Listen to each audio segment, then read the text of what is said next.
between the Neo-Futurists and ensemble members of the Neo-Futurists and ensemble members of Barrel of Monkeys, that do That's Where Grandma's and the Neo-Futurists respectively do Too Much Light Makes the Baby Go Blind, amongst all kinds of other things. Yeah.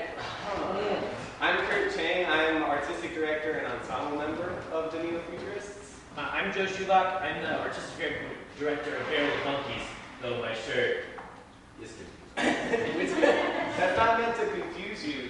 The little hour we're going to spend together is about exploring something that we intrinsically know, I believe, which is trying to find like a common ground or like a middle, an in-between place between the aesthetics of Neo-Futurism and those aesthetics that you would see in Barrel of Monkeys. Introduce yourselves. Who's this? I'm Rachel, and I'm a company member with Barrel of Monkeys, and I've gotten to do a few things in Neo shows also. I'm Nick, and I am a company member of Barrel of Monkeys and also an ensemble member of the Neo-Futurists. And I am Spencer, company member of Barrel of Monkeys, and I've also done some Neo stuff.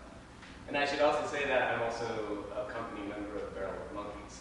So every single person on here, on stage right now, has some affiliations in between, and toe dippings between those two groups. We'll talk a little bit more about that later, but how do we want to kick it off?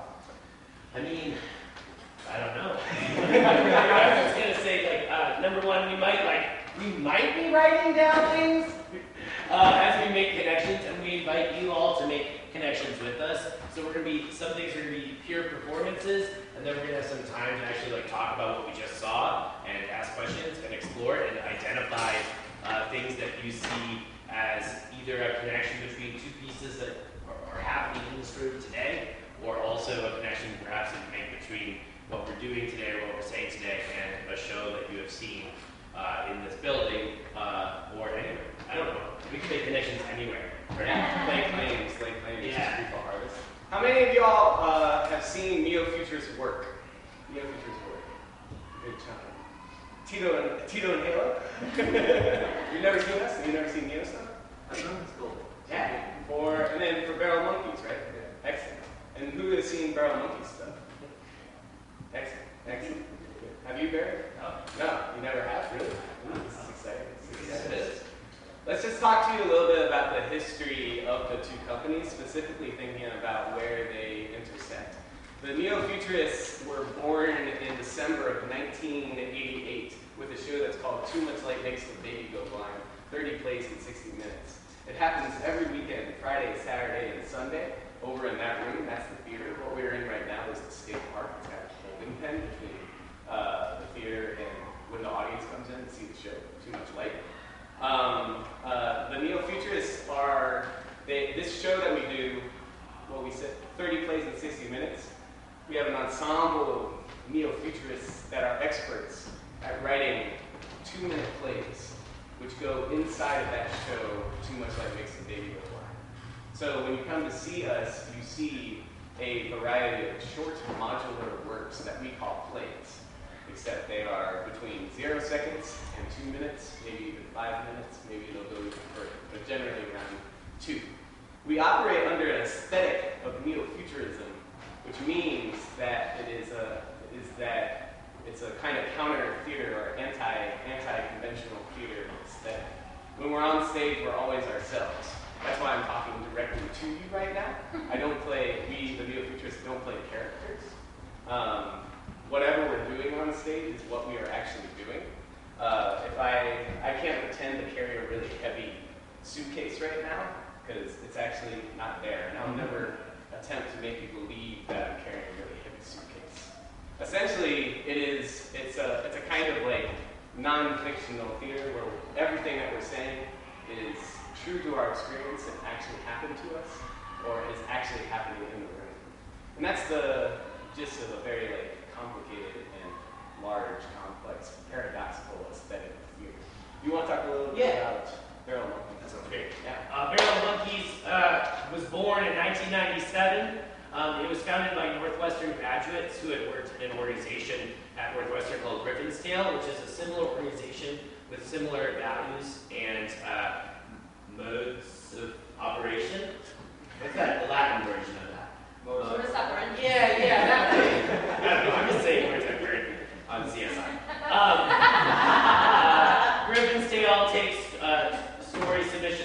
from the Chicagoland area, and they create a show that they tour throughout Chicago, Evanston, and the surrounding suburbs. Barrel Monkeys took that concept and practice and evolved it into a different but equally magical entity that teaches creative writing workshops in Chicago public schools in 3rd, 4th, and 5th grade classrooms. And they work with students for 90 minutes a week for 6 weeks with teams of 5 actor educators who then take those stories that the students wrote, read all of them, take about 40 of those stories and bring them to a cast of 12 to 15 actor educators who probably are also made up of those same teachers. And they make a 1-hour original show that, similar to short plays, is sort of a variety show of short pieces, each one based on a story by a real living student. Perform it, and the premiere, we do a show in that theater weekly on Monday nights called That's Weird Grandma, which is a ever-rotating show where we're putting in and taking out stories that we've created over the last 19 years. I've been running that show in that theater for 15 years, which is really, really cool. We just celebrated our 15th birthday for the show. Next year we celebrate our 20th birthday for the entity, which is really fun. Did I have anything? No, not at all. That sounds like a thing, right? So, so the Barrel Monkeys came into the Neo-Futurarium as what began as a rental. You know, like they're a company that needed a space to do their show, have a show that wanted to be weekly. Let's get you in there. From the links between the two companies, like a thing of proximity, of a company just always being around these two companies always being around each other. The company started to actually share people. Our genes started to morph into each other. Nair, does that disgust you? It is kind of disgusting, but beautiful, beautiful things came out. Our Barrel Monkey Neos, like me and myself, and The pure Neo. pure Neo monkeys there, ensemble members with the Neo-Futurists, as well as companies named a lot of them, Krista Kaler, Bill Below, who else? Did someone say, oh? I did. Yeah, she is a monkey who's all of our primetime work as well. Curtis Williams. Curtis Williams is also another Neo-Artistic Associate. Victoria Golden and Victoria Maggie Coolum-Nugent and Kristen Nicholson have both done tech for both companies, right? Yes, yeah. So I think with that, and also the founder, is Elena considered the founder of Barrel Monkeys? Yeah. With Erica Rosenfeld. With Erica Rosenfeld, and she was also artistic director for the first 10 years of the company, and she talks often about there being an influence from Neo-Futurism to create something like Barrel Monkeys and That's Weird Grandma. So it becomes this kind of, I think it's a uniquely Chicago thing, where a bunch of artists show up into a city that is a working place that you can make theater if you show up on time and you show up sober, and people will say yes to whatever idea it is that you have. And I think for me personally, that is like a big part of this connection between these two companies, is that we like to make stuff quick, we like to make stuff efficient, and we like to do it on a regular basis. Yeah. And I think we'll talk the whole time about connections if we all want to, or if we're bored with connections, we can stop and just watch our weird plays. But the other big one for me is reference for the author, and there's a sort of dramatic difference in who the author is mission-wise, but the way that we treat the author is actually with a similar reverence, where authors of Neo-Futurist work are in the room, and there's reverence and care for an ensemble member and like fulfilling that vision. And for us, that we have that same reverence and care for our authors, but they're in a 3rd grade classroom and they're not going to see the work until we bring it to the school. So there's a similar weight and delight in and care for the work. Yeah, because it's a living play, right? Cool. Let's actually do a play. Yeah. So I guess this is a class, everyone. This is a workshop. So participating in the skit, the structure of it is that We'll do some Neo-Futurist plays. We'll also do some Barrel of Monkeys stories. What we're interested to hear after we do a few of those, we'll open the floor to you guys to see what it is that you saw. What are some things that are unique to both of those companies, and also where do they intersect? Right now, let's do a play from Too Much Like It's Getting Go Blind. You good? Yeah. Cool.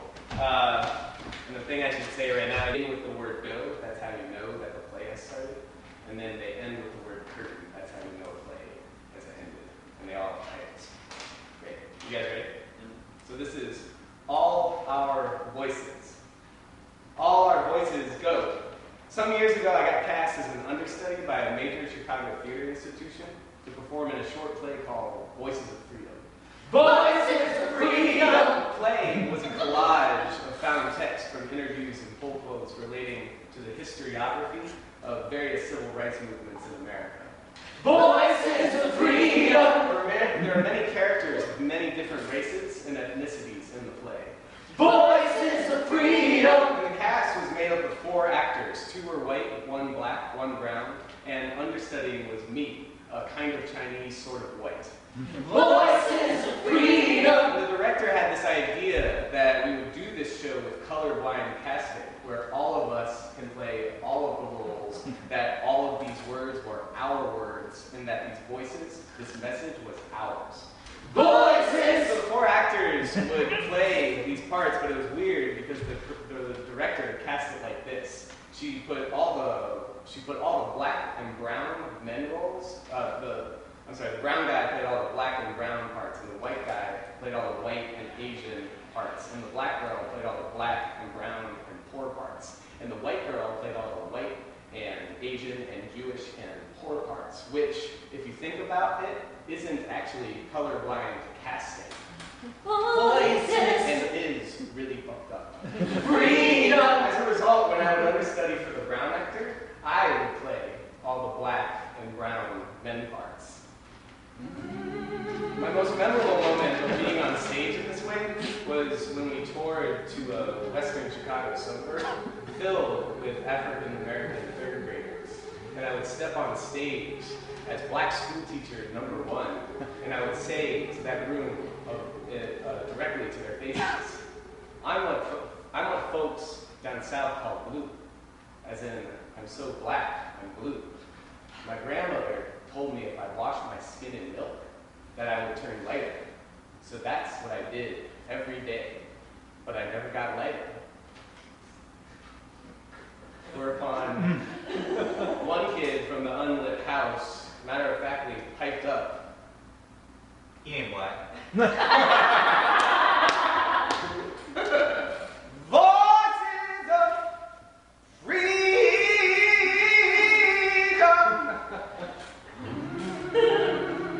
I got paid about $50 a show. They discontinued that production after that year. That director continues to make their mark in the Chicago theater community. Curtis! Yeah, let's go right into the story. Cool, everybody. This is a Barrel of Monkey story. A child wrote this. This is a story written by Benito Z. I was teaching him at the Columbia Explorers Academy, which is a school named after a spaceship, and I love it. It was the first day there, and this is called The Fastest Story Ever, where we challenge them to write a story in 3 minutes or less. And this is the little story that Benito Z wrote. It's called The Dumb Chicken.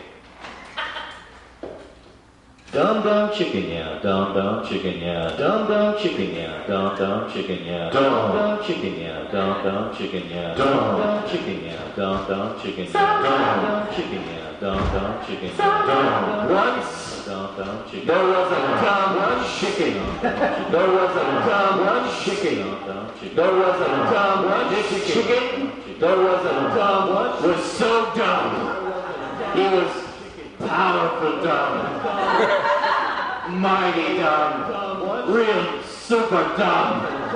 And this dumb chicken, he would eat weird and disgusting stuff. How weird and disgusting? Oh, it was pretty weird. And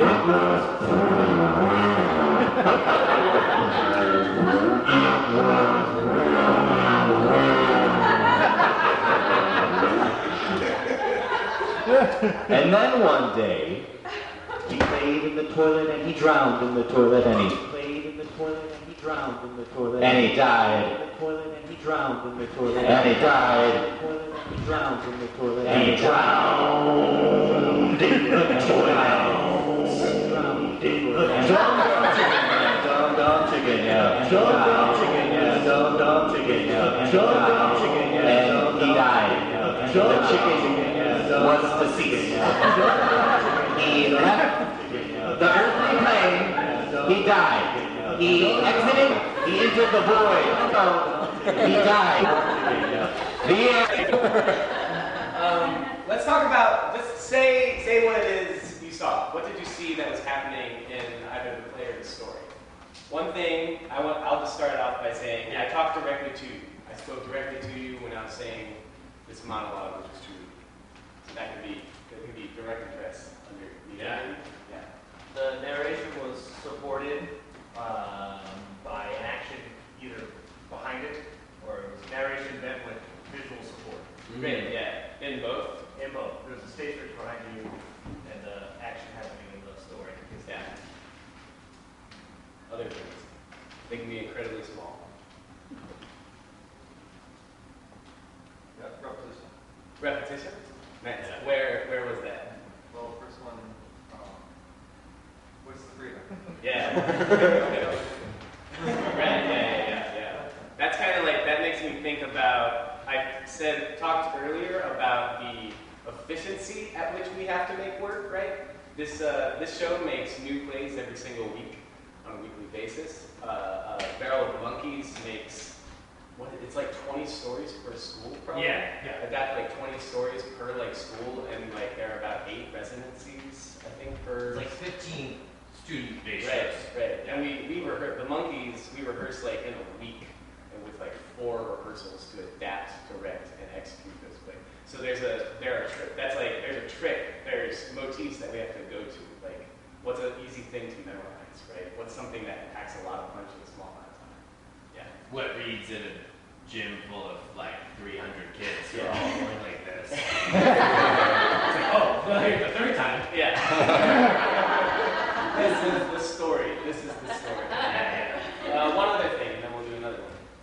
What's one other thing? Unless that's it. Yeah. Sort of like messy. Like it wasn't perfect or smooth necessarily. Like the point was just like, kind of messy. No, but then it was, the point was communicating what was happening over... Virtuosity or... Yeah. Great. That's awesome. I just realized those both had direct quotation. Yeah. Is that, and that's just, those words are actually, those are like... It wasn't word for word, but a lot of it is. Yeah. The story is actually only 3 sentences. Well, it might be 4. It's incredibly short, not that short. Yeah. It's 2 sentences. Well, we'll see some direct quotation even closer in a couple more things. Yeah. It's interesting that for both, I realized that there's like augmentation and enhancing of the source material, where it's like you're talking from a true story of your life, but it's changed. It's like that's not how it all came about. Yeah. And the similar thing with the child story, it's like how do you?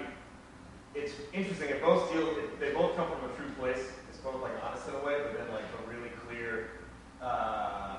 Embellishment's not the right word because that sounds like selfish. Well, there's authorship. There's like an adaptation. You know, I'm essentially in a way adapting we adapt our lives. Right. It's a theatrical performance. You're not going to sit here and watch me actually live my life. Right. That was But it's through a theatrical lens, and it's also like authorship. Like that feels to me like a Nick adaptation. You know, that's using some of your like sensibilities and skills. Right. Yeah. I always picture it too like a megaphone, right? I mean, for Barrel specifically, like you start with something, you're sort of projecting it through a megaphone to like make it a presentation, even though maybe it's a seed of an idea. And also sometimes students write like complete works that we don't have to do anything to. Yeah, just sort of do exactly what they said. But, and that's honoring the voice. yeah. It's also like, people often don't believe that the children actually wrote what they wrote, or sometimes don't believe that their true stories are real. And like, I was in a version of the play that Kurt described in that play, and it's not a stretch, like it's not embellished really. At all. You were in the first voices of I Freedom, was. and then I killed it. Cool, let's do some more stuff. Shorties, yeah. So what you're about to see, you're going to see 5 plays in about 7, 5, maybe even 3 minutes. These are what we call, these are Neo-Futurist plays that we call shorties. A play that's between 0 and, let's say, 20 seconds. We're going to do 5 of them. Okay, can you hear me? Yeah. They all have titles, they all have those and things. Alright, ready? Cool. This is called Of Mice and Men. Of Mice and Men, go. Bunny. Curtain! And that's you, baby. Oh, great. This is, Skylight? No, feminine norm. Yeah. This is called Resisting the Feminine Norm. Resisting the Feminine Norm, go. I'm not sorry. Curtain! Skylight? Yeah. Yeah. Great. You calling it? Yeah. Cool. Imaginary skylight, go. Oh. Curtain! Yeah. You got it? Yeah. Warp speed dating, go. No! Curtain!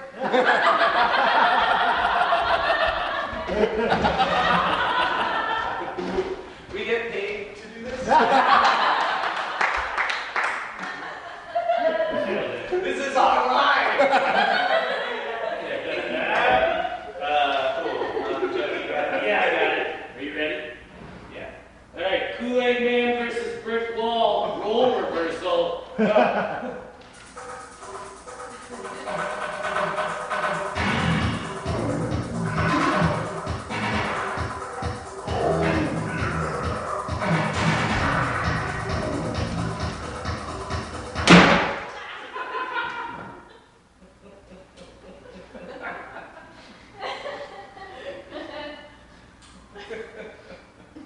Keep going. Are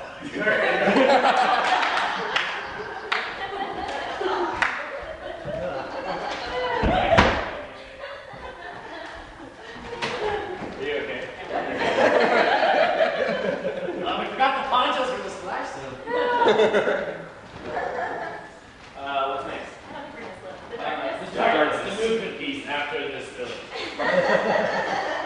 We're really good at it.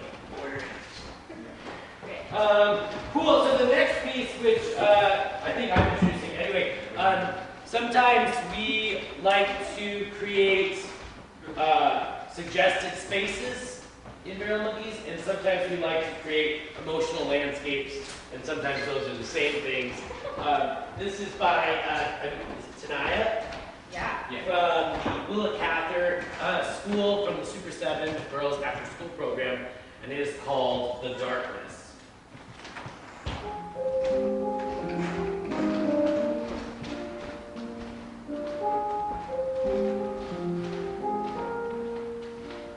Once upon a time, there was a lady who was by herself.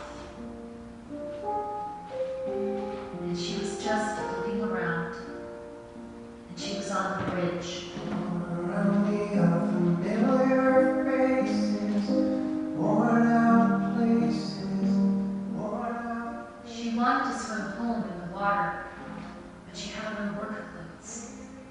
So she couldn't because she had to go to work in the morning.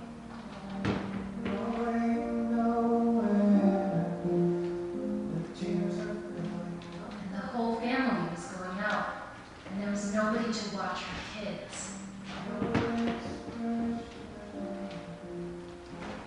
So the kids were about to go with their dad, but he had work in the morning too.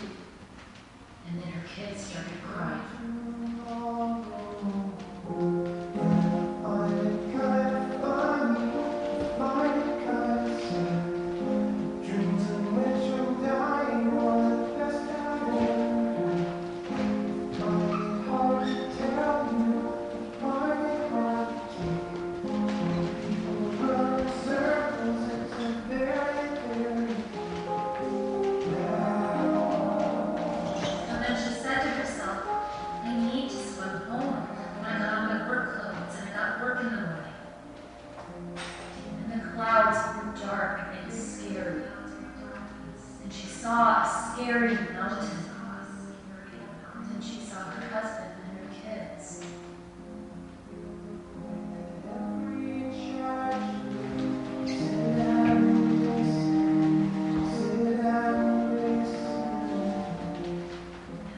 whole family came and saved her.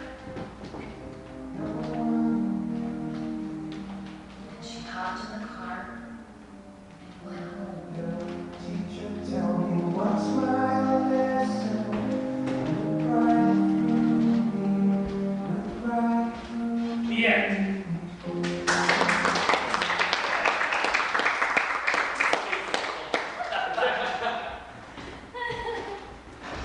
So that one you can tell word for word. Pretty close, right, Rachel? Yeah. Yeah. Does everyone know what we mean when we say word for word? Is that unfamiliar to everyone? A kid wrote a story like with a pen in a notebook, and we were adapting the exact little script that's on that paper into using that in whatever application it is. How old was the kid who wrote that? 5th grade maybe? 4th or 5th? Yeah, maybe 4th. And I think it was based on a picture. So, you know, it was a picture of like a dark, cloudy landscape and maybe a person in a black jacket. And that's what that kid took from that. But it wasn't necessarily a personal story for that kid. It's interesting to think about though. Like, Yeah. Yeah, well, that's hard to tell, right, when kids write fiction, if they're exploring something. I mean, most people, when they're writing fiction, are exploring something from their experience or with making connection. So it's something that's hard. We've had like the mermaid argument, like I believe Princess Ariel should have Prince Eric take care of the kid so she can go out to the club. Like that might be about Ariel, and it also might be about something from that student's life, right? I think that's what we use fiction for, is to like, oh, what if it was like this, right? Yeah, and that's Worse or better. Right. I think it's a difference. Maybe it's a difference between fiction and fantasy. You know, and I think that's what's important about celebrating the kids to write and to create stories. Because in some way, I think it's like it's them being able to have agency over like Their visioning, right? Yeah, their vision and their own story. Do they help in the adaptation at all? Like, do they ever touch the direction, or is it solely writing that they do? Not in the way that you are asking, but one of the reasons we want to have that relationship with students and have one-on-one time with them in the writing residency is so the teachers can come into the cast as sort of ambassadors of the playwright. Almost like dramaturgs, right? Yeah. Like, oh, actually, this is what that kid meant because I heard them read it out loud, and they were actually pointing to a clock, not a crock. But also also these kids are obsessed with, you know, who have Beyonce, and this is all like entrenched in Beyonce's album that you might not have noticed because there's not a song playing underneath it, things like that. And then some kids are like overachievers. So, like we had that kid who did the donut story that wrote out panes of choreography for us, or they write stage directions in their dialogues that are like really specific, and we're like, awesome. Let's do it. Yeah. Have you ever had a kid who saw their work being performed and was like, that was not what I've done yet? Yeah. I wouldn't say all the time, but for sure. More often than not, the kid that's confused is like, I don't remember writing that. And part of that's like, we actually ask students to work in a really fast process too, and sometimes we come back like 12 weeks later, or not 12 weeks, but I mean, sometimes pretty close. And so kids are like, I didn't write anything about those birds, and then they get their turn back and they're like, oh man, I did in November. But yeah, every once in a while we do get a kid that's like, no. And it's more like, you guys are big weirdos. I just start telling you, I'm going to get my haircut, and you turn it into a song. Whatever you're doing. For the most part, it's like pure delight, and like, yeah. Or even like it's not even about, for me, it isn't always about like, it's celebrating the author, right? It is trying to get the essence of whatever it is that kid was intending to put down when they were writing, right? But also at the same time, we're adapting these stories, and we're adapting like between 18 and 20 of them, and bring them to school, where where 3 different classes actually get stories. We're presenting that work not to just that one kid, we're presenting it to the entire school and their teachers, and often their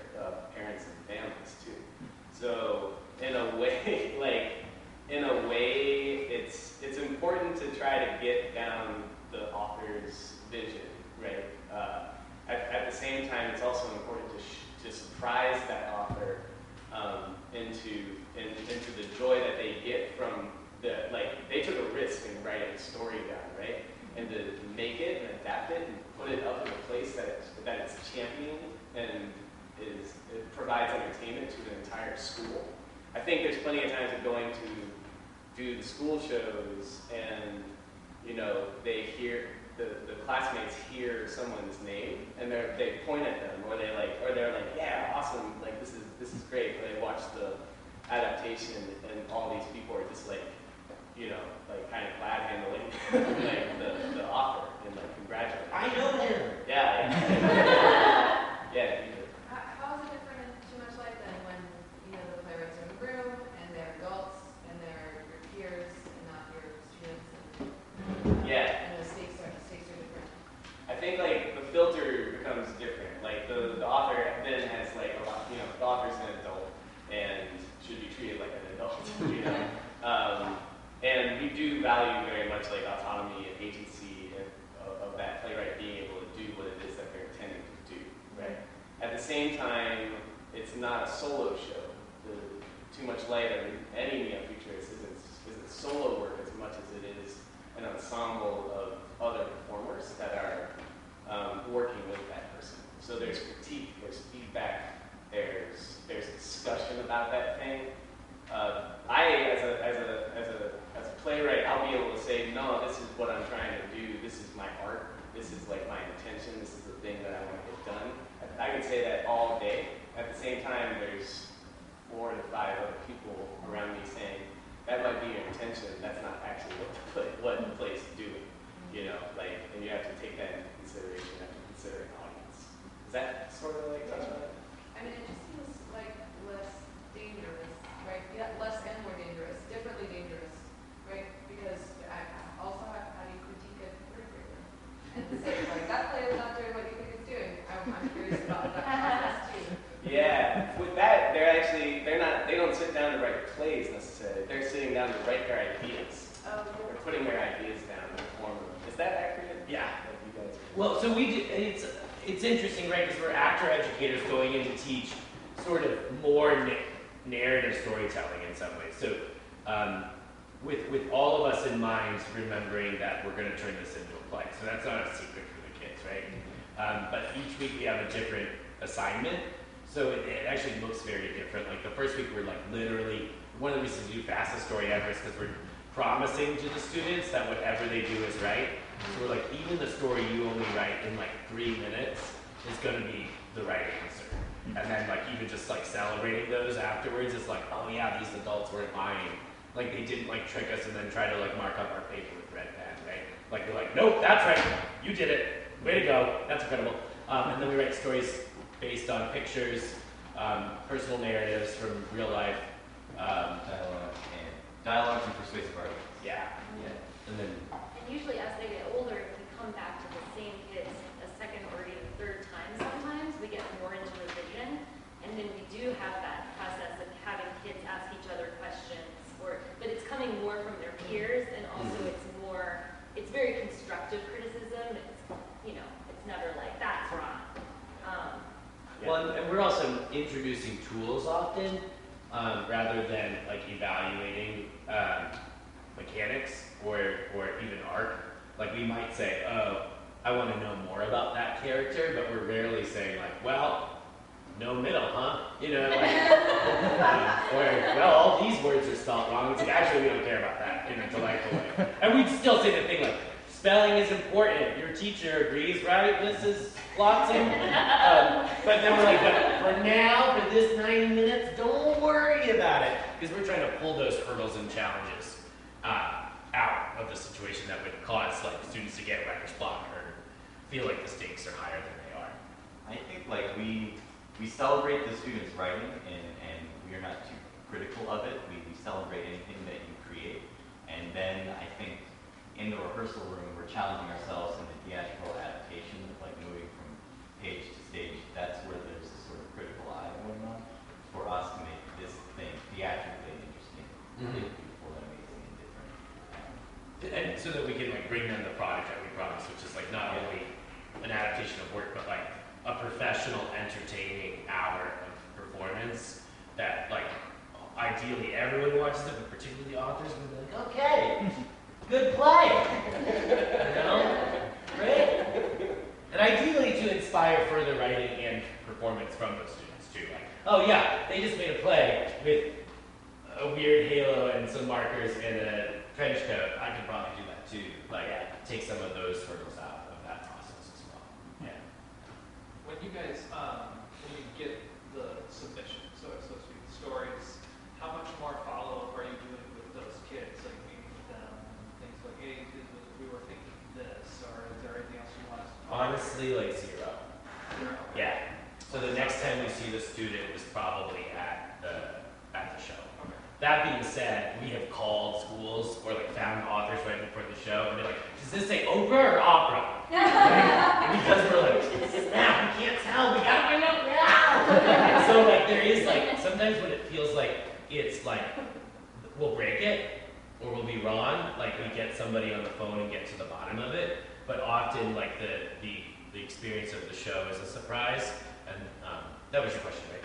Yeah, essentially. I was just wondering, I mean, you guys are answering a lot of it right now with everything else, but about when you said the reverence for the playwrights, and I think you had talked about how, oh yeah, that kid really isn't Beyonce was the example, just in terms of how much relationship you guys are able to form with the students, so you know kind of what they're getting at. I'm just curious about that. Yeah, I think like we just try to be sponges for those 6 weeks and just absorb as much information about students in the classroom culture, the school culture, and the neighborhood like as we can, so that we can feel pretty informed. Yeah. And there are kids like the kid who wrote The Darkness was in a program that we've now done 3 or 4 years.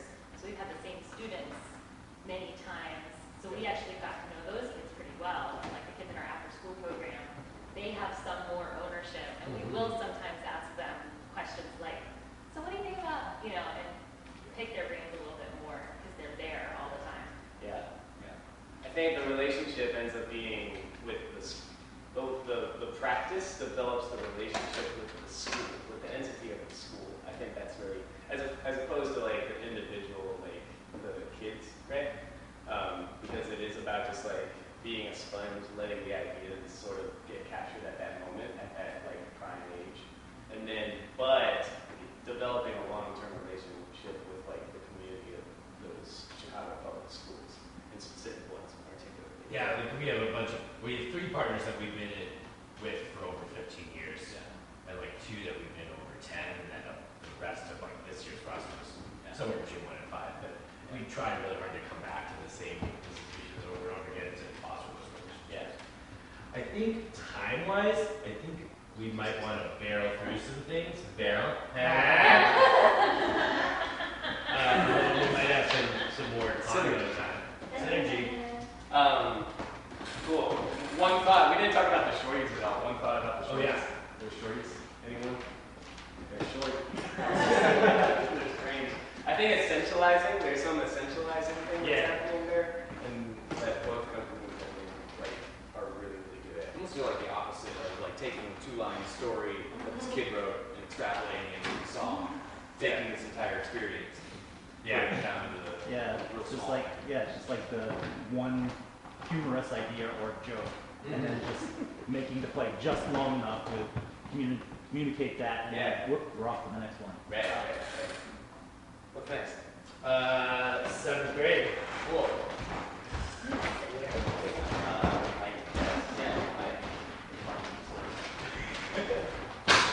Ladies and gentlemen, I bring you. Right, here we go. This is another Too Much Light play. This is actually written by Kirsten Reaver, performed by Nick Hart here. This is 7th grade stage cross. 7th grade stage cross, go!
And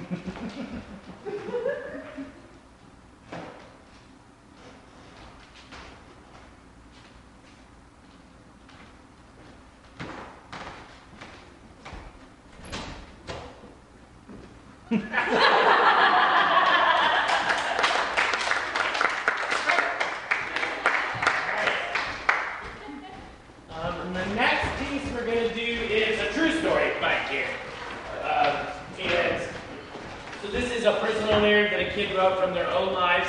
It's written by Rachel from the Graham School, and it is entitled, what is it? Dreams of My Dad Visiting Me. You got me a cheer curve? Yeah, I got it. Okay. All right. Yep.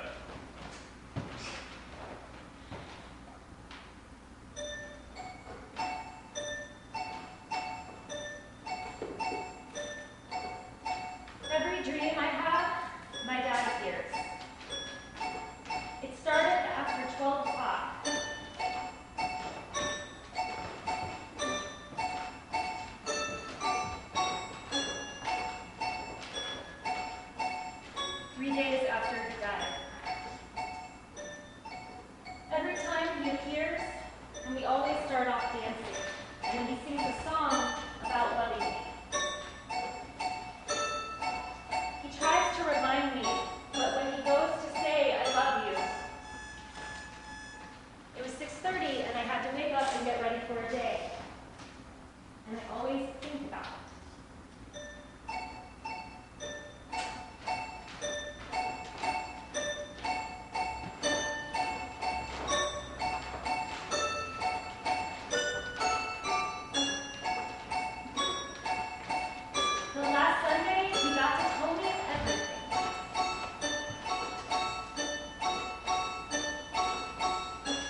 called eulogy, or a eulogy. A eulogy, go.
Perfect. Yeah, Kendall. Can I ask you a question that I was thinking about before you started performing, and then it got even more important watching these last two plays, is I was talking to a Neo the other day about the level with which she felt she could reveal a former relationship, or like both her own vulnerability but the respect of the individual that she had parted with. And I'm wondering like what that's like to come up against like certain amounts of vulnerability or exposure with these kids. Like, do you ever have to deal with saying words in a room to maybe like parents or teachers that are dealing with like, how do you deal with that level of vulnerability if they're revealing something that's really big, or maybe even I think Deidre said something about danger earlier too. Like, do you ever have to deal with that? I mean, I think the first thing that's coming to my mind is when a student shares something in their journal, and we think a lot about how they would feel about it shared on stage. Yeah. So like an example is Rachel from the grammar school when she wrote about her dad. That was actually a story that she shared. She actually wrote it several times. Like, she actually used a couple of the assignments to sort of work out the same sort of questions, and shared that each week with like read out loud, very loud and proud with like the whole group. So like when we got to that rehearsal process, we were like, she's down. We know she's down, you know. But we do spend a lot of time thinking about like, is this something that someone wants to be shared with the universe, or is this something that like that day they were processing and isn't part of the play, right? And we think about that even more. Usually we fall on that side. Yeah. If we're not sure. And not to mention, or I mentioned it, but at Loyola Park, which is our after-school program, the parents are absolutely in the room, so that adds an interesting level too. Like school is like it's 9 a.m., 10 a.m. Like it's mostly the adults in their school lives that are there, but like with the after-school program shows like their mom, dad, aunts, uncles like are probably there, so that adds another level of like, do we want to out this kid? Yeah. You know, I mean metaphorically, but to their parents that about the journeys they're going on. So it's definitely something we think about. Yeah. And having a relationship with the teacher in the room is very helpful. Yeah. Because more often than not, they know exactly what's going on. Yeah. And they will be able to help you as the teacher more often than not. And if not, it's a way to say, hey, I read this in Jeremy's journal today. How's he doing? So it's things like that. And again, like you said, like choosing whether to adapt it, being in that room helps, and you know whether or not it's appropriate to adapt that for the stage or not. We had a student who wrote. She was processing her grandma's death for a really long time, and she kept writing about it in our program. And we were working with her after school, so we were seeing her several years in a row. And this past year, we were like, well, we haven't adapted this story that she's been sort of generating for a while. And we were like, it's time. We're doing it. You seem cool with it. You sharing this like journey, and maybe we were a little deaf to it, like, and we were sort of like, okay, wait, no, this student wants us to do this. Let's do it, you know. And so we ended up having this really like lovely piece, and there was a sentiment from her. She didn't say this, but it was sort of like, finally, I'm trying to process something. Can you help me with that? So that was really cool. Like there's some wake up calls that we have where we're like, oh, no, she's fine. Like she wants to engage in this work. And like I talked to her before we Yeah. did that performance. Yeah. And checked in, and she was like, And you think the adults in the school community are huge resources to us. They see these students every day, and they can be like, oh yeah, no, like, don't talk about that today, you know, or like, yeah, go for it, they're ready, you know. There's that interesting thing for Neo-Futurism too, of like the authors themselves being like, is this thing I'm sharing with my life, is it in a healthy place that I can? I think one of the one I quote a lot, an example I heard was from the Neo-Futurist Brenda Ariano, who said, I am now in a position where I can comment on the pain as opposed to live that pain again, like in dealing with a death in her life. And so and there's times that too, because obviously like you always say the thing like theater and therapy, it's like we really tread that line carefully here, and it's interesting to see it through the lens of students with less of that filter, less of that awareness of like, and what am I working out here? Like what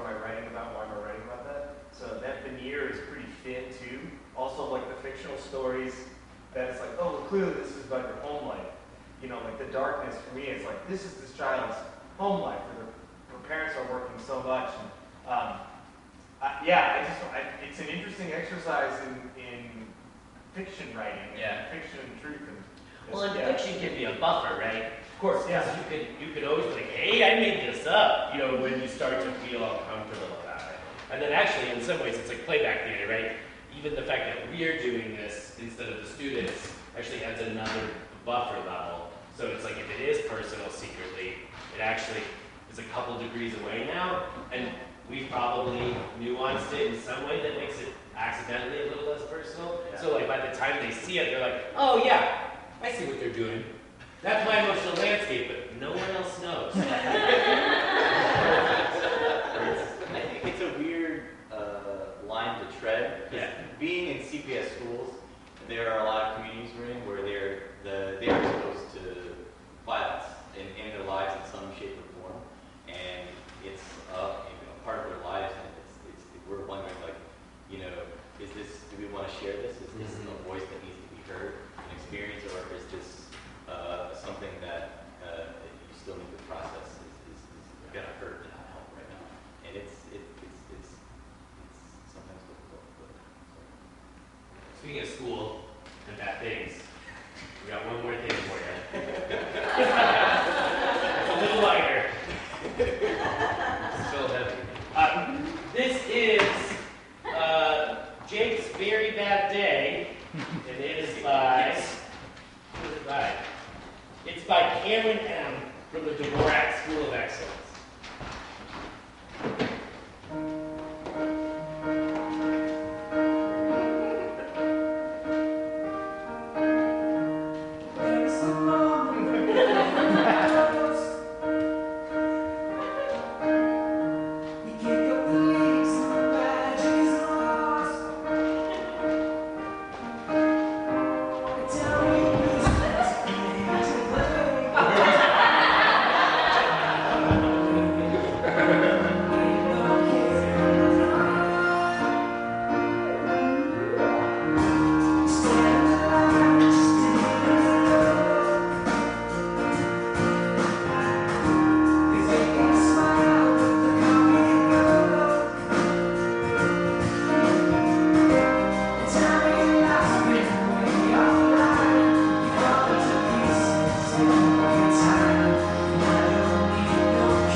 Doors open at 6:30. It is a company that does an hour-long adaptation of a Shakespeare show with no rehearsals. Everyone just learns their lines, comes memorized, and they just like give it a go.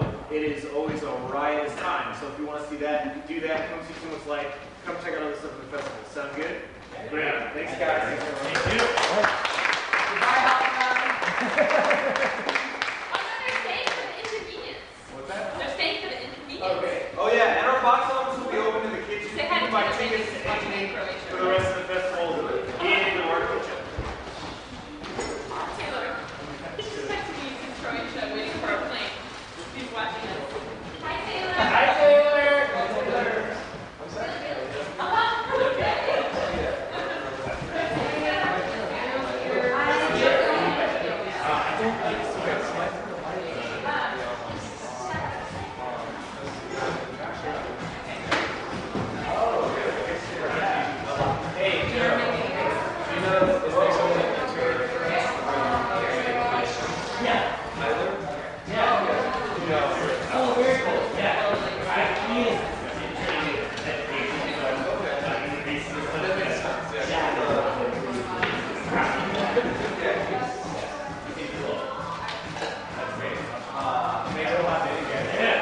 7 years. This is the majority of what I've spent my professional time on, but just to give a little bit of background, I also am a puppeteer and devised theater maker.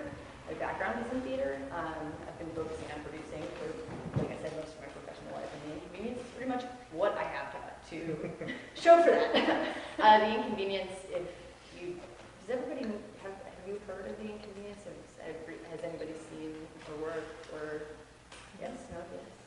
So for those of you who haven't, we are a multifaceted arts organization that focuses on creating artist collaborations to make events that promote social dialogue. So we focus a lot on not only the content of our piece, but the audience environment as well, and kind of curating the entire experience from whatever we decide is the boundary of our space, whether that's the sidewalk outside, or whether that's literally a door inside after you visit the lobby, or whether it includes the lobby. We try to make sure that the entire event encompasses what the experience we're hoping to provide. So the Fly Honey Show is our flagship show. It is a variety performance event that centers on body and sex positivity. We like to think of it as just like a crazy party that celebrates positive environment for performance art and dance and music, and just hanging out and having a great time and talking about feminism. So that's where that is. Erin Kilmurray, who is the creator and director, couldn't be here today. Something came up very last minute, and she's incredibly sad that she's not here. But like I said, I've been her partner in crime for the past 7 years, so I know everything from where we've started to how we've developed to where we are now. I'm really excited to have this be an open dialogue conversation where I want to hear your thoughts on what we're going to talk about today, and please feel free to, this is an open dialogue, this isn't us talking to or at you. Before I introduce Joe and Elisa, today basically I just want to focus on the concept of gender and how that pertains to the Fly Honey Show, and the ideas behind performance and constructs of our responsibility to creating social dialogue and breaking down boundaries of what people may or may not understand to be social norms surrounding gender and feminism. So I hope you're ready to talk about that. Yes! Before we get too deep into that conversation, this is Joe. Hi. Let's go. Hi, I'm Joe. I have been working with The Inconvenience for the last about 2 years now. I started off doing some development work, and then was bolted into doing curational work for the Fly Honey Show.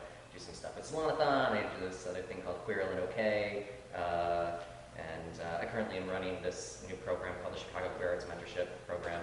The Fly Honey Show, being brought into that was a really exciting opportunity to kind of cross-pollinate a lot of the different artists that I get to work with, underrepresented voices, and bring them to a space that was already reading a lot of the mission that I focus on in my practice.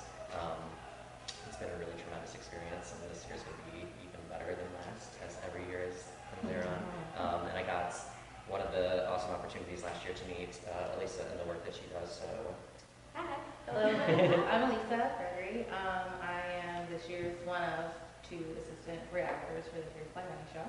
I've been in the Fly Honey Show. This is my 3rd year with them. I started off just as an ensemble member, and then I moved my way to a company member, and now assistant choreographer. Outside of working with the Inconvenience Fly Honey Show, I professionally dance for 2 companies within the city, the Leopold Group and Christina Isabel Dance. Easy peasy with me. That's about it. Yeah. Great. So who here, just so I have an idea, has seen the Fly Honey Show? Okay, great. Who here is a performer or an artist of any type? Great. Great. Emma's been in the Fly Honey Show and created work for the Fly Honey Show. It is again this year. Yeah. So that's So- exciting. Great. So I'm going to start by talking a little bit more about what the show is and breaking down a couple of the pieces of language and ways that we make it so that we can all be on the same page with what we're talking about. The Fly Honey Show has many parts. When we originated the show, it was a one-night event that was just a night of about 20 different 5-minute performances. It has since grown to, now we do it for 3 weekends, and there's over 300 performers that are involved in the show in some way, shape, or form each year, whether that is performing in the show or an artist that's designing something for the show or partnerships that are collaborating to do work outside of the show that either promotes it or creates some sort of just partnership in the city of Chicago to work on spreading the ideas that the show is putting out there. We break it down into three or four, the way we're thinking about it, main pieces. So Aaron Kilmurray makes what we call the frame of the show, and it's about 5 or 6 individual pieces that are mostly dance focused, that perform in every weekend, and that really tells the main arc of whatever the theme is for that year. Like this year we're doing like very film noir, right? So that's going to provide the aesthetic for the show, and then she's also making the main conceptual pieces that tell the story. Inside of that frame, there is also the element of the host of the show, who is there to really disclose a lot about how to perceive the show. The show is, like we've said before, very sex positive, which also means that it can be a little risque at times in some people's eyes. There are elements of burlesque inspiration that we want to be really focused about how we create the conversation around, because we want to make sure that it's not misunderstood to be for objectification. So the host provides the understanding that you need at the top of the show to say, A, don't touch anybody, unless they specifically say that you can touch them. You will be kicked out if you do. Also, this is where we are, and this is our space. This is what we're about to talk to you about. This is the Fly Honey Show. Have a great time. Be respectful. We'll be respectful of you. We may get it in your face. We may not. If you don't want us around, just hands off. It's fine. We won't enter your space as long as you don't enter ours in a way that we can be mutually benefiting each other in this space. Another element of that framework are key performance pieces that we want to make sure are in each show. So whether that is what we've developed, Shannon Matesky, who is a writer and a creator and a theater maker and a performer and an activist, she created what we call the Fly Honey Manifesto, which is it's been different in different years, but basically it's like it's our manifesto. It's a spoken word piece, and sometimes it's multiple performers doing it, sometimes it's just one. But that'll be in every show as well. So that's the frame. So when we say frame, that's what we're talking about. Then, on top of that, we have what we call the individual performers. Over the years, this has, the amount of those performances that we bring in has changed. This year and last year, the way we're constructing it, it's about 5 pieces per weekend, and those performers do one entire weekend. So you can come back and see the show again another weekend and get a completely different experience.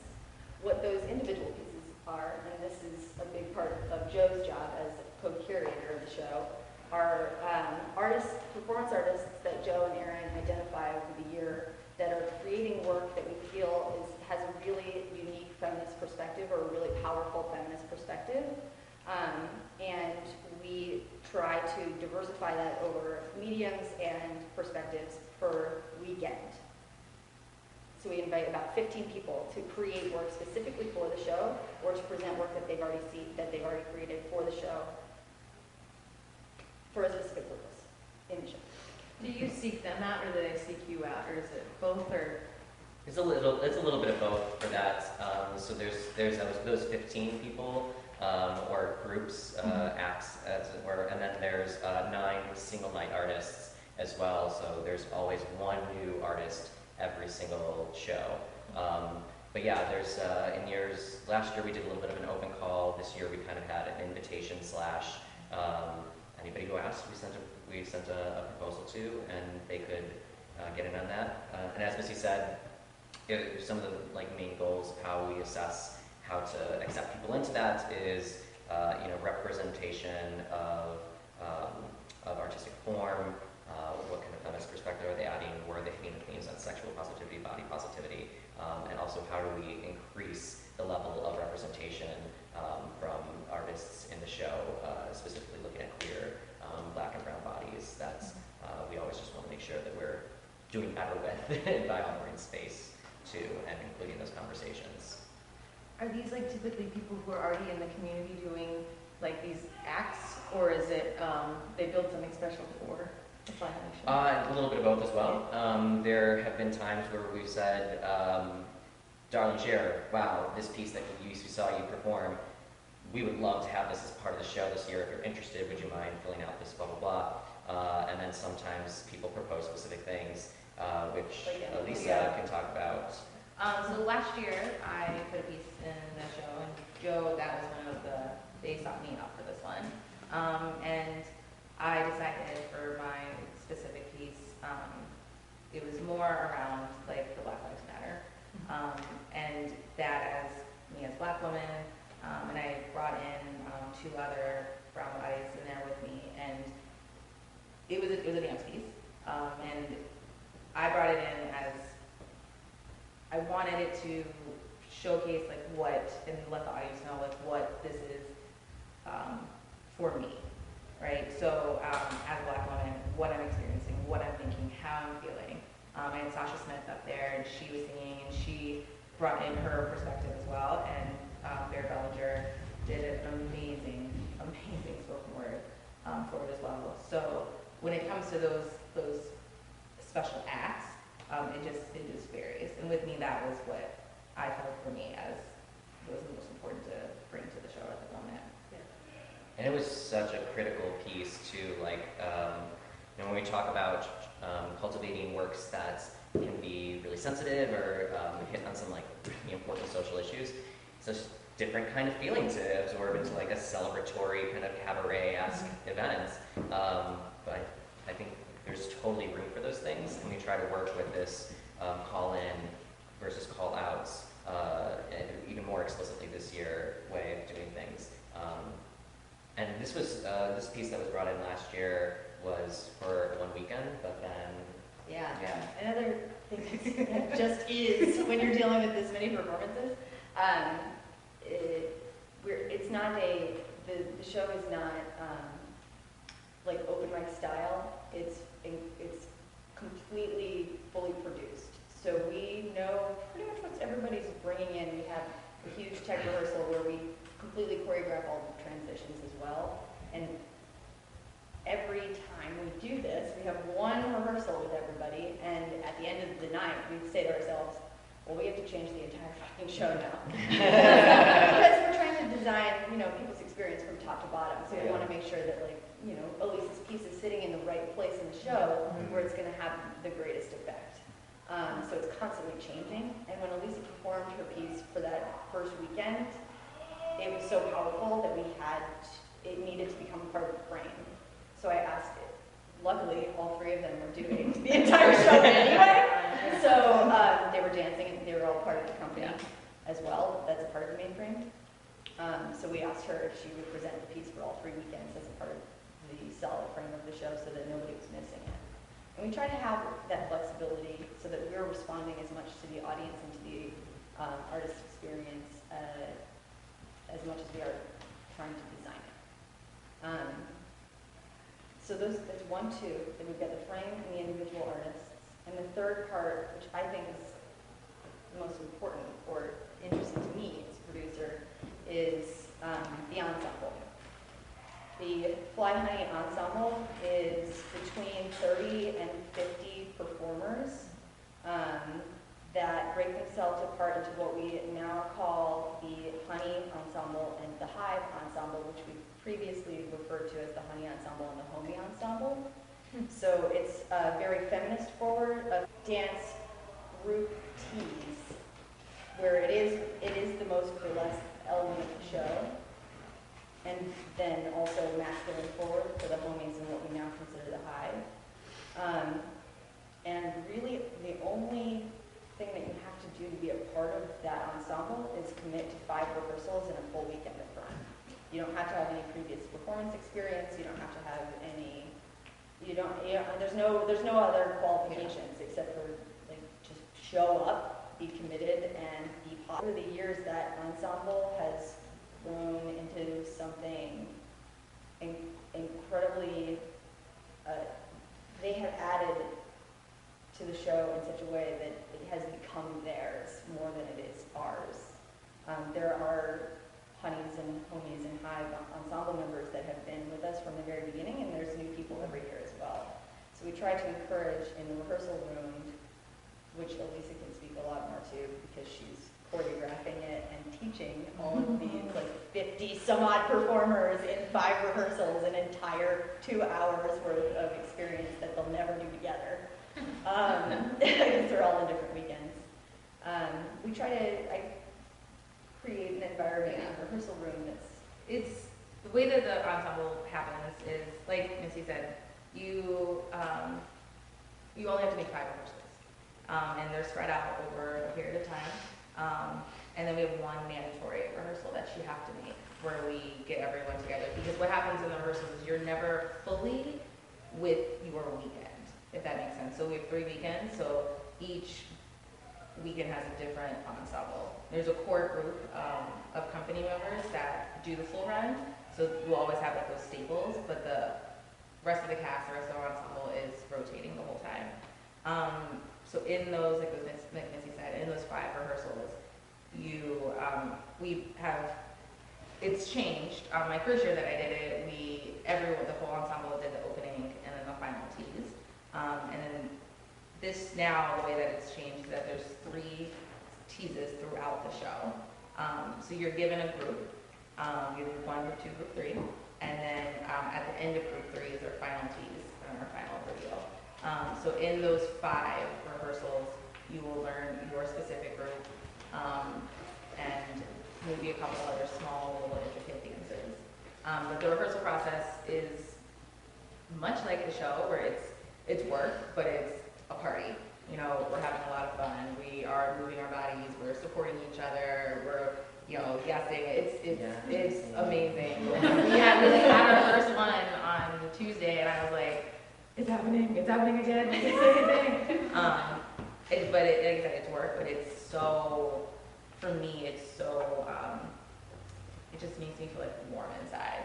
Just to be in the room with all of these beautiful bodies and positivity. It's just exciting. Everybody, no matter what your body. And and it goes by so quickly.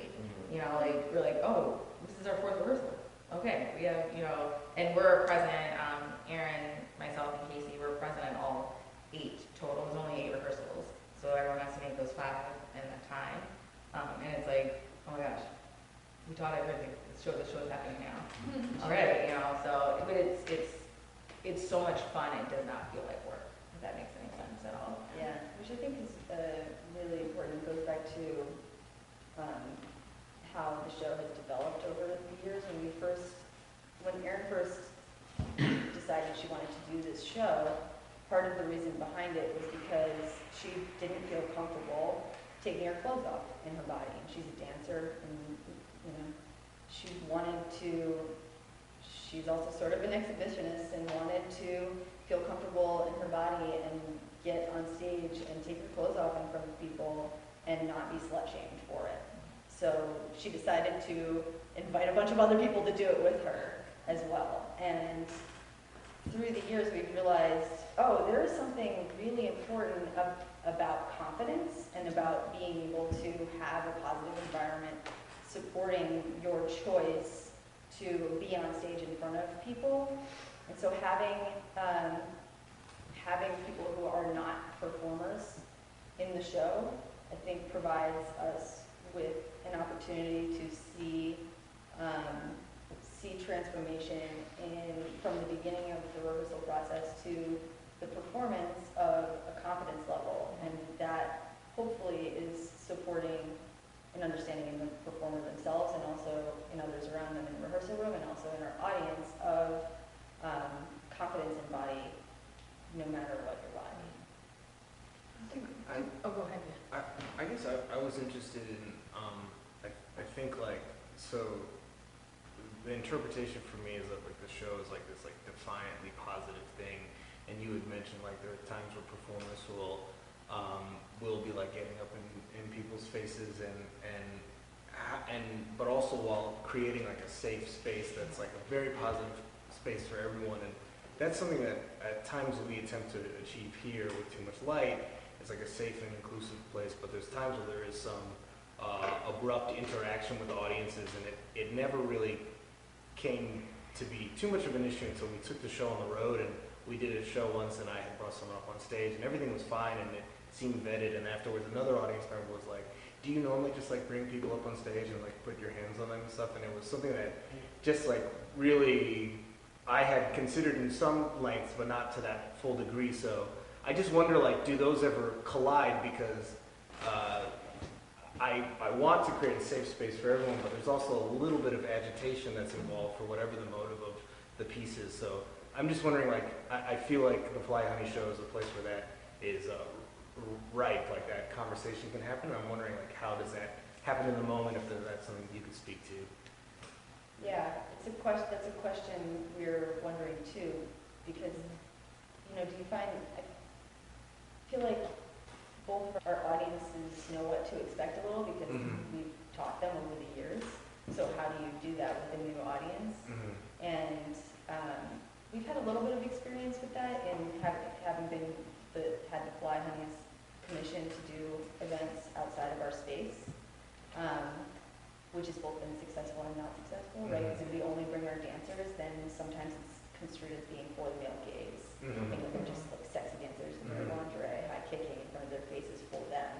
So we've realized, or Erin has realized, that it's important for her to include the host element, so that the host is really like leading the audience and telling you first what's going to happen before it happens. So you provide it an element of disclosure, which just provides context.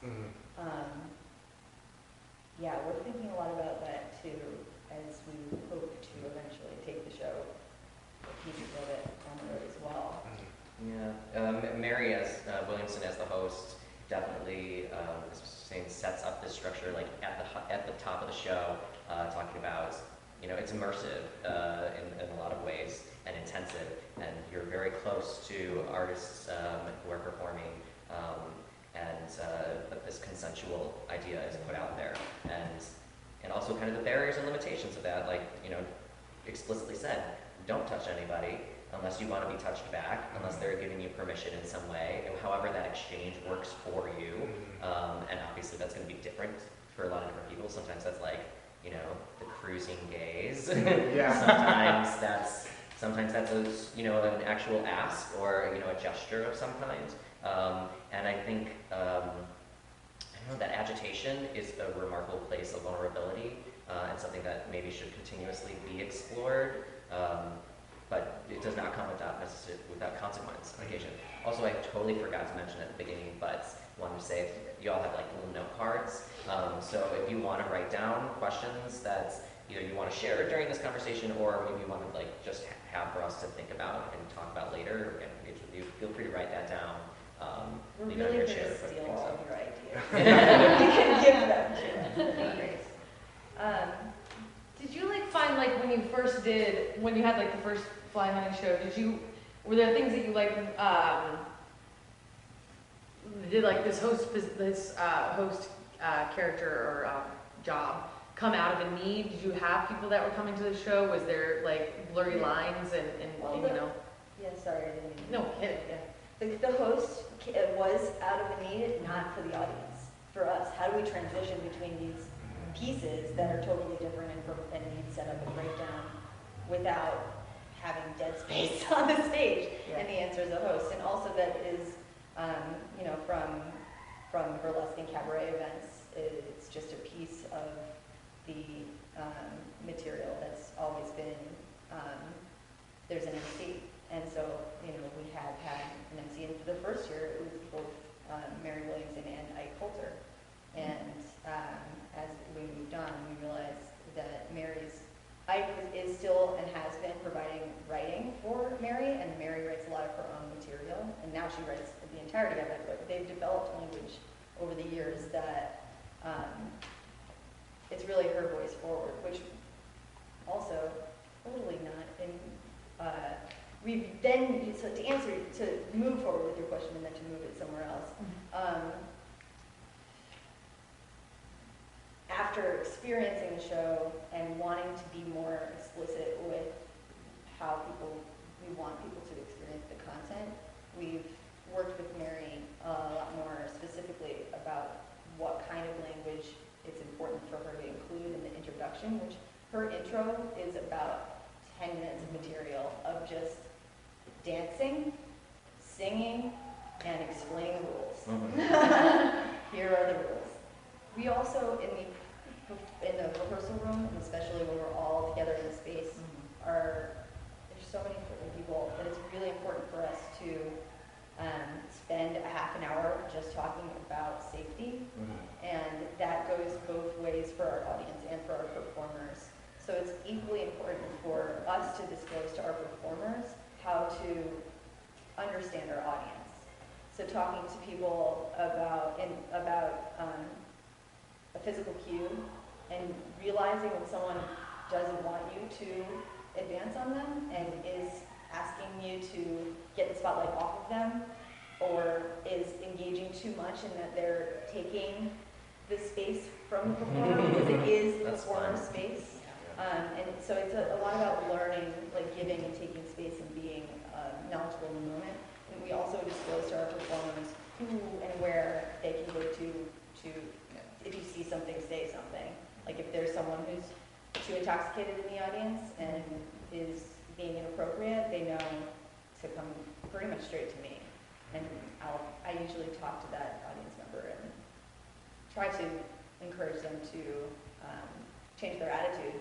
And if they won't, I remove them. So there's like a we've cultivation. had that too. Yeah. When we have to tell performers, like, hey, this happened. That's the kind of conversation that we're not trying to have. So try to listen more to the audience as we do that. We're really clear on that one. Yeah. Like, it's important, because for some it is still, because it's not required to do the final tease and the final reveal. So if you're still kind of like, I want to, but I'm not 100% sure, you still want to, like you said, create that space and know. And so for us as performers, we have to be mindful. And that's why, for me, one of my favorite parts of the show is when Mary comes out and sets all the rules. Because it's like, we are all on the same page now. There's no wishy-washy way of understanding. And I think that's a really strong influence from like burlesque community as well, is that usually there's a host that's up at the front of the show and they create this vibe that sort of tells you exactly like how you can practice in that space, mostly with the artists, and there's a sense of community that's really highly developed, especially within the Fly Honey show, that's like, that's meant to create a safer space. You can kind of like be safety marshals to one another and make sure people feel confident and protected. But yeah, that kind of structure of a host is, especially in Mary's like Riot Girl aesthetic, is like, we're going to tell you the rules and don't fuck with these rules. And I mean, if you know Mary Williamson or have seen that kind of edict, you know not to do that. It's powerful. Yeah, I want to kind of move into the questions that we ask when we're developing the show about feminism and femininity and masculinity and everything in between. when we first made the show, it was definitely Aaron saying, I want to take back this sex-positive space for myself and my body. But over the years, the conversation has become much, much more important, and especially as other people have started to ask us why this is a feminist show, or what it is femininity. Am I a part of this fly honey ensemble? Am I a part of this fly honey ensemble? Why is there only a dichotomy? Is there only a dichotomy? So these are all questions that we're constantly asking ourselves, and I kind of want to move the conversation in that direction a little bit if we can. Can I ask just a question for myself because I haven't seen it? For the homies and hive, what is that exactly? Yeah, so... And also, since you're going to talk about it real quick, why did you change the name? Yeah, totally. I just don't know what that is. Of course. That's perfectly leading into Totally. I was like, how do I move? You told me. Great. So when we first started the show, it was only a fly honey show. There was no term fly honey or fly hive. And it really was a show about femininity and included female identified performers making sexy work about feminism. As the show grew, there